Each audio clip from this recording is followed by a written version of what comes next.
ওয়েবডেস্কোডের পক্ষ থেকে সবাইকে স্বাগতম জানাচ্ছি জাভাস্ক্রিপ্ট টিউটোরিয়ালের আজকের পর্বে। আজকের পর্বে আমরা দেখব জাভাস্ক্রিপ্ট আউটপুট। জাভাস্ক্রিপ্ট আউটপুট সাধারণত 4টি সিস্টেমে হয়ে থাকে, সেটা হলো যে inner HTML, document dot right এবং কনসোল ডট লগ। আর আমরা গত পর্বে দেখেছি অ্যালার্ট সম্পর্কে। সো টিউটোরিয়ালটি শুরু করার পূর্বে কয়েকটি বিষয়ে আমাদের জানা প্রয়োজন, সেটা হলো যে জাভাস্ক্রিপ্ট লেখার কিছু পদ্ধতি। আমরা সাধারণত অ্যাপ্লিকেশন বিভিন্ন দরখাস্ত লেখার সময় আমরা বিভিন্ন পদ্ধতি ফলো করি, তেমনি আমাদের জাভাস্ক্রিপ্ট লেখার সময় কিছু নিয়মাবলী ফলো করতে হয়। ধরুন এই অ্যালার্ট এর মধ্যে যদি আমরা কোনো স্পেস ব্যবহার করি, কারণ এটা একটি জাভাস্ক্রিপ্টের ডকুমেন্টেশন নেম বা আমরা যাই বলি না কেন ফাংশন, এই ফাংশনকে আমরা যদি এখানে কোনো স্পেস দেই তাহলে অ্যালার্ট কিন্তু নামটি হয়ে যাচ্ছে না, কারণ এখানে ওয়ার্ডটি ভেঙে যাচ্ছে। আমরা যদি এই অবস্থায় এটাকে রান করি সেই ক্ষেত্রে আমাদের কাজ করবে না। চলুন দেখে নেই।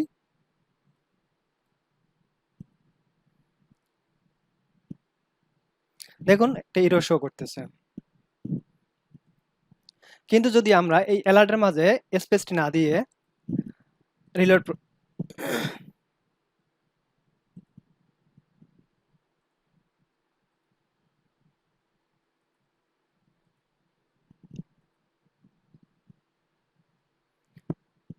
দেই তাহলে দেখেন যে একটা পপআপ শো হলো। সো আমাদের মাথায় রাখতে হবে যে ফাংশনালিটির যে নামগুলো আছে, ডকুমেন্টেশনের যে নাম, জাভাস্ক্রিপ্টের মেইন যে কোর ফাংশনালিটির নাম, যেমন alert, document dot right, inner HTML, এইসব নামের মধ্যে কোনো গ্যাপ ইউজ করা যাবে না। অর্থাৎ আমাদের জাভাস্ক্রিপ্টের যে মেইন ফাংশনালিটির নামগুলো যে রয়েছে সেই নামগুলোর মধ্যে কোনো স্পেস রাখা যাবে না। দ্বিতীয় কথা হলো যে স্পেস রাখা যাবে, তাহলে স্পেস রাখা যাবে, তো সেটি কোথায়? সেটি হলো যে এটা হলো একটা মেসেজ অর্থাৎ টেক্সট, এটা আমরা এখানে যা ইচ্ছা তাই দিতে পারি। এই জন্য আমরা যদি এখানে স্পেস দিয়ে থাকি, প্রথম দিকে ধরুন আমরা এখানে স্পেস দিলাম, দিয়ে এখন যদি আমরা এটাকে দেখেন এখানে কোনো লাইভ দেওয়ার পর, লাইভে নিয়ে আসার পর দেখেন এখানে কোনো এরর আসতেছে না, বাট এখানে স্পেস শো করতেছে। আবার যদি আমরা স্পেসকে কেটে দিয়ে যদি সিঙ্গেল কোটেশনের সামনে স্পেস প্রদান করি, তাহলে দেখেন কোনো এরর আসতেছে না। সো মাথায় রাখতে হবে যে আমাদের মেন যে জাভাস্ক্রিপ্ট ডকুমেন্টেশন যে ফাংশনগুলো, এই ফাংশনগুলোর মধ্যে কোনো পরিবর্তন করা যাবে না, অর্থাৎ কোনো লেটার পরিবর্তন করা যাবে না। যেমন অ্যালার্টের প্রথম অক্ষর আছে ছোট্ট ক্যাপিটাল লেটারে, এটা যদি আমরা স্মল লেটারে আমরা যদি ক্যাপিটাল লেটার করি তাহলে দেখুন এটি আর কাজ করতেছে না। ধরুন এলকে আমি যদি বড় দেই, তারপর এটি কাজ করবে না। আবার যদি আমি আমি সঠিকভাবে লিখি, তাহলে দেখেন এটা অ্যালার্টটি কাজ করতেছে। তো মাথায় রাখতে হবে যে মেইন ফাংশনগুলোর নাম কোনো রূপে পরিবর্তন করা যাবে না। কিন্তু আমরা যে মেসেজটি প্রদান করতে যাচ্ছি, মানে আমাদের পক্ষ থেকে যেগুলো হবে সেগুলোর মধ্যেই আমরা যা কিছু করতে পারবো। এবং আরেকটি বিষয় লক্ষ্য রাখতে হবে যে লাস্টে আমরা যে ক্লোন ইউজ করছি, ক্লোন যে সেমিক্লোন বা ক্লোন যেটা বলি, যেটা আমরা হোয়াটএভার যাই বলি, এটি ইউজ করতে হবে। এটি ইউজ করতেই হবে। করতে হবে বলতে কি, আমরা যখন সিঙ্গেল লাইন থাকে, একটা নর্মাল একটা লাইন, এটা কিন্তু অ্যালার্ট একটা কি সিঙ্গেল লাইন বা সিঙ্গেল একটা জাভাস্ক্রিপ্ট কোড, এই কোডগুলো যখন একাধিক পরিমাণে হবে, তখন আমরা যদি এই কমাগুলো বা এই সেমিকোলনগুলো যদি আমরা ইউজ না করি, সেই ক্ষেত্রে আমাদের রিড করতে প্রবলেম হবে। এই জন্য আমাদের যে ডেভেলপাররা আছে, আমাদের ডেভেলপার যারা আছে বা সারা ওয়ার্ল্ড ওয়াইড যে ডেভেলপাররা আছে, সবাই সাজেস্ট করে যাতে টেক্সটগুলো অর্থাৎ আমাদের ডকুমেন্টেশনগুলো এগুলো যেন রিড করতে পারে যে কেউ। কারণ আমি একটা ওয়েবসাইট তৈরি করলাম বা আপনারা একটা ওয়েবসাইট তৈরি করলেন, এই ওয়েবসাইটগুলো যাতে পরবর্তীতে কেউ এগুলোকে এডিট করতে পারে, এজন্য কি প্রয়োজন, বোঝার প্রয়োজন, সেজন্য বুঝতে পারে, এজন্য আমাদেরকে মার্ক করে দিতে হবে বা ক্লোন দিয়ে যে এখানে শেষ, এই যে আমি একটা ফাংশন ইউজ করছি, এই ফাংশনটা এই পর্যন্ত শেষ, এটাকে বুঝিয়ে দিতে হবে। দ্বিতীয় কথা হলো যে আমি এই ফাংশনটা ইউজ করেছি এখানে, এই যে অ্যালার্ট যে ফাংশনটা ইউজ করছি, এই অ্যালার্ট ফাংশনটা আমি কেন কি কাজের জন্য ইউজ করছি, এটাকে আমাকে কমেন্ট আউট করতে হবে। কেন কমেন্ট আউট করতে হবে? এই কারণে যে আমি এই মেসেজ, আমি যদি একটা ওয়েবসাইট তৈরি করলাম, সেই ওয়েবসাইটটাকে পরবর্তীতে আমি এডিট করব, যাতে আমার কোন কোডটা কোন জায়গায় লিখেছি এটা আমি সহজে বুঝতে পারি একটা টেক্সটের মাধ্যমে। ধরুন আমি এটাকে যে ওয়েবসাইট অ্যালার্টের জন্য আমি ওয়েবসাইট অ্যালার্টের জন্য ইউজ করেছি। সো আমি একটা কমেন্ট আউট করে রাখলাম। এটা একটা কি, এই কমেন্ট আউট কিভাবে করতে হয়? কমেন্ট আউটের সিস্টেম হলো দুইটা। একটা হলো সিঙ্গেল লাইন কমেন্ট, আমরা চাইলে এইভাবে লিখতে পারি,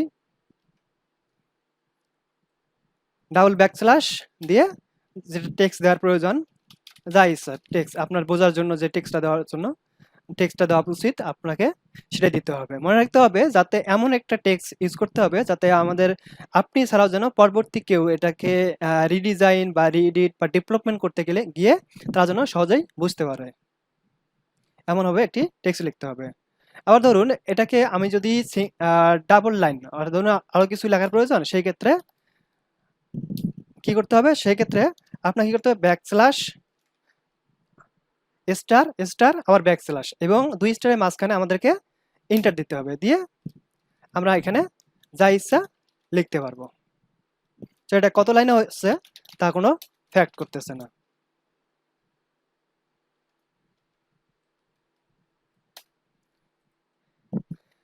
দ্বিতীয় কথা হলো যে আমরা ক্যামেল কেস ইউজ করব। ক্যামেল কেসটা কিরকম? ধরুন জাভাস্ক্রিপ্টে যখন আমরা ভেরিয়েবল ক্রিয়েট করব, যা পরবর্তী আমরা টিউটোরিয়ালে দেখতে পারবো, যে ভেরিয়েবল সাপোজ ধরুন যে একটা নাম লিখবো, এমন একটা নাম যেটা দুটা ওয়ার্ড নিয়েই গঠিত হচ্ছে। ধরুন ধরলাম যে আমি সবুজ মিয়া একটা ভেরিয়েবল, না সবুজ মিয়া নামে একটা ভেরিয়েবল তৈরি করব।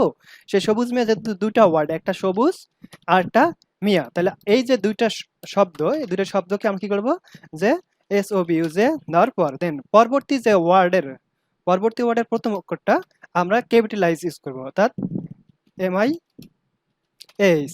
এভাবে আমরা ইউজ করব ভেরিয়েবলটির নাম বা বিভিন্ন নাম অনেক সময় আমাদের প্রয়োজন হবে। এটাকে বলা হয় ক্যাপিটালাইজ ক্যামেল কেস। আর এটার নামকরণ মূলত কোনো যারা এই বিভিন্ন, যেমন জাভাস্ক্রিপ্ট যে ডকুমেন্টেশন নাম, এটা না, এটা বিভিন্ন দীর্ঘদিন ধরে যারা ডেভেলপার তারা এগুলোর নাম ক্যামেল কেস দিয়ে রেখেছে এবং এটাকে ডেভেলপাররা প্রেফার করে।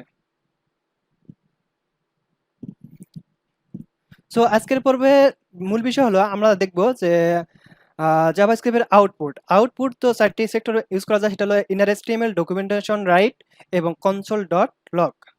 পরবর্তী 4 নাম্বার হলো যে অ্যালার্ট। আচ্ছা, আজকে আমরা দেখব যে ডকুমেন্ট ডট রাইট। আচ্ছা, ডকুমেন্ট ডট রাইট আমরা এটাকে কেটে দিচ্ছি, কেটে দিয়ে এটাকে কমেন্ট আউট করে রাখতেছি।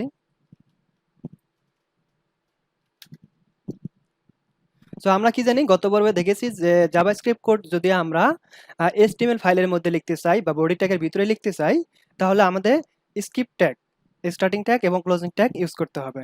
সো আমাদেরকে সেটা করে দিচ্ছি, দেন এন্টার।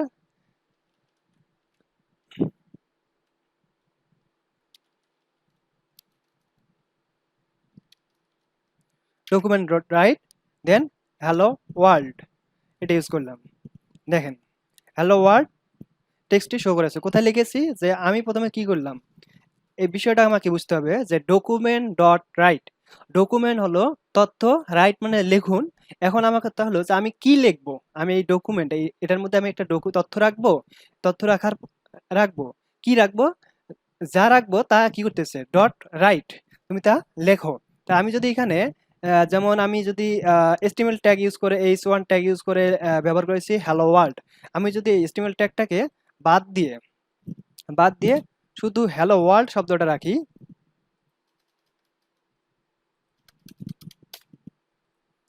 তারপরও এটি আমাদের কাজ করতেছে।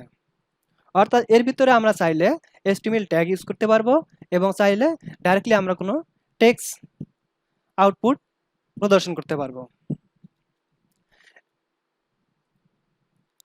তারপর এর ভিতরে দেখেন যে document dot write then parenthesis then double quotation use করা হয়েছে, অর্থাৎ কি করা হয়েছে যে document dot write, document dot WRITE, document dot write. আমি এখানে কি করব, মনে রাখবেন যে এইখানে আমাদের যে মেইন যে ফাংশন, মেইন ফাংশন কোথায়, মেইন ফাংশন হচ্ছে ডকুমেন্ট ডট রাইট। এটা হলো আমাদের জাভাস্ক্রিপ্টের কোর ফাংশন। এই ফাংশনটাকে আমাদের কোনো রূপে পরিবর্তন করা যাবে না বা বানানগতভাবে ভুল করা যাবে না, তাহলে আমাদের আউটপুট যেটা, সেই আউটপুটটা শো হবে না, এটা এরর শো হবে, এরর দেখতে পারবো। তো আমরা কি করলাম দেখেন, document dot write, document dot write, then parenthesis, then semicolon দিয়ে এটাকে ক্লোজ করে দিলাম।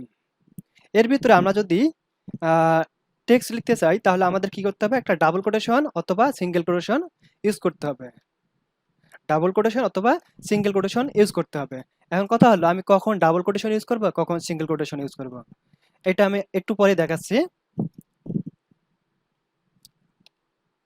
এটা হলো ডাবল কোটেশন। ধরুন আমি এখানে দিলাম যে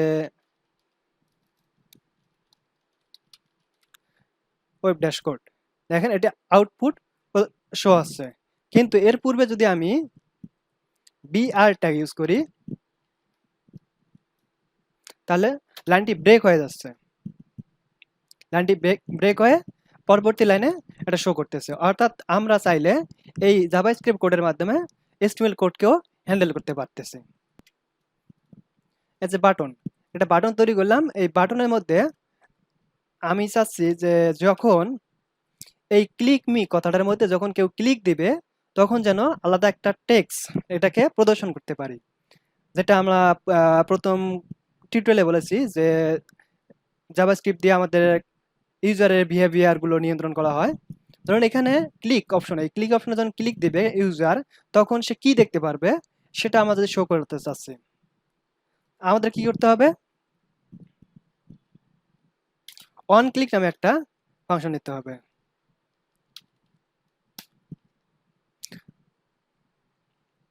দেখেন আমরা যখন ভিজুয়াল স্টুডিও কোড আমরা ইউজ করব তখন এখানে আমরা যদি অন ক্লিক ইউজ করলাম, এই অন ক্লিকটা কি লিখছে দেখেন, এখানে কি দেখাচ্ছে যে a pointing device button has been process and replace on an element. অর্থাৎ এই অন ক্লিকটা ইউজ করা হচ্ছে, এলিমেন্টটা ইউজ করা হচ্ছে যে কোনো একটা জিনিসকে যখন এই বাটন, আমরা এই বাটন ট্যাগের মধ্যে ইউজ করছি, এই যখন এর মধ্যে ক্লিক করবে তখন এটা এর ভিতরে যা থাকবে তাকে রিপ্লেস করে দেওয়া হবে। তাহলে রিপ্লেস করার জন্য অন ক্লিক ফাংশন বা অন ক্লিক এলিমেন্টটা ইউজ করা হচ্ছে আমাদের। তাহলে আমরা কি করলাম যে on click function, on click use করার পর ইকুয়াল, দেন ডাবল কোটেশন দিলাম, দেন আমরা এর ভিতরে document dot write, document dot WRITE, document dot right method pass করতে হবে, দেন প্যারেন্থেসিস। এবার দেখেন প্যারেন্থেসিস দেওয়ার পর আমি এর ভিতরে কি করতে হবে, আবার ডাবল কোটেশন। ডাবল কোটেশন দেওয়া মাত্র দেখেন এখানে ইরর শো করতেছে। কেন ইরর শো করতেছে, কারণ অন ক্লিকের পর ইকুয়াল দেওয়ার পর আমি কি করছি, বাইরে ডাবল কোট ইউজ করছি। সো এই ডাবল কোটকে আমরা দুবার ইউজ করতে পারবো না, যেটা আমি একটু আগেই বলছিলাম যে কখন আমরা সিঙ্গেল কোটেশন ইউজ করব, কখন আমরা ডাবল কোটেশন ইউজ করব। ঠিক এই যে বিষয়টা এটাই যে যখন আমরা বাইরে ডাবল কোটেশন ইউজ করব তখন অবশ্যই আমাদেরকে এই জায়গায় সিঙ্গেল কোটেশন ইউজ করতে হবে। আর যদি আমরা বাইরের দিক সিঙ্গেল কোটেশন মার্ক ইউজ করি তাহলে অবশ্যই ভিতরে আমাদেরকে ডাবল কোটেশন মার্ক ইউজ করতে হবে, ডাবল কোটেশন ইউজ করতে হবে। দেন এর ভিতরে যদি আমি লিখি যে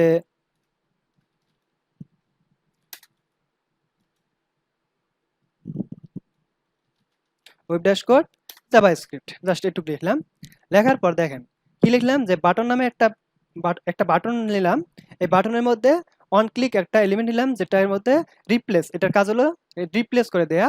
এর ভিতরে আমি কি করলাম যে ডকুমেন্ট ডট রাইট নিয়ে এর ভিতরে প্যারেন্থেসিস, দেন কার্লি ব্রেসেস, এর ভিতরে কার্লি ব্রেসেস পাস করলাম, মানে দুই প্যারেন্থেসিসের মাঝখানে। কেন ডাবল কোটেশন ইউজ করলাম, কারণ আমি বাইরে একটা সিঙ্গেল কোটেশন ইউজ করেছি। সো এর ভিতরে আমার যে টেক্সটটা দেওয়ার প্রয়োজন আমি সেই টেক্সটটা ইউজ করলাম। ইউজ করার পর এখন যদি আমি ক্লিক মিতে ক্লিক দেই, তাহলে দেখেন যে ওয়েব ড্যাশবোর্ড জাভাস্ক্রিপ্ট অর্থাৎ ক্লিক মিটাকে রিপ্লেস করে সে যে অন ক্লিকের মধ্যে যে টেক্সটটা আছে সেই টেক্সটটাকে শো করালো। এখন কথা হলো এর ভিতরে কি আমি চাইলে HTML কোড লিখতে পারবো? চলুন আমরা এটা দেখে নেই।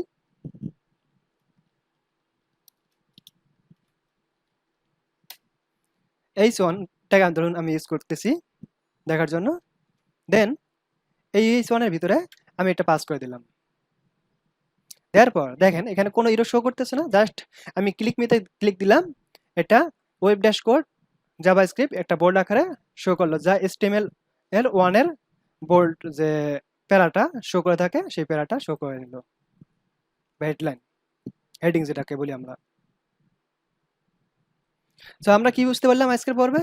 আজকের পর্বে বুঝতে পারলাম যে ডকুমেন্ট ডট রাইট দিয়ে আমরা কিভাবে আউটপুট শো করতে পারবো, আউটপুট আউটপুট শো করতে পারবো, এবং কখন আমরা ডাবল কোটেশন ইউজ করব এবং কখন আমরা সিঙ্গেল কোটেশন ইউজ করব, এবং একটি বাটনের মধ্যে বা একটা টেক্সটের মধ্যে আমরা কখন কিভাবে আমরা জাভাস্ক্রিপ্ট কোডের মাধ্যমে এই টেক্সটটাকে রিপ্লেস করতে পারবো, এবং এই ডকুমেন্ট ডট রাইটের মধ্যে এই রিপ্লেস যে অপশনের মধ্যে আমরা HTML ট্যাগ ইউজ করতে পারবো কিনা সেটাও দেখে নিলাম। সো আজকের পর্ব এই পর্যন্ত।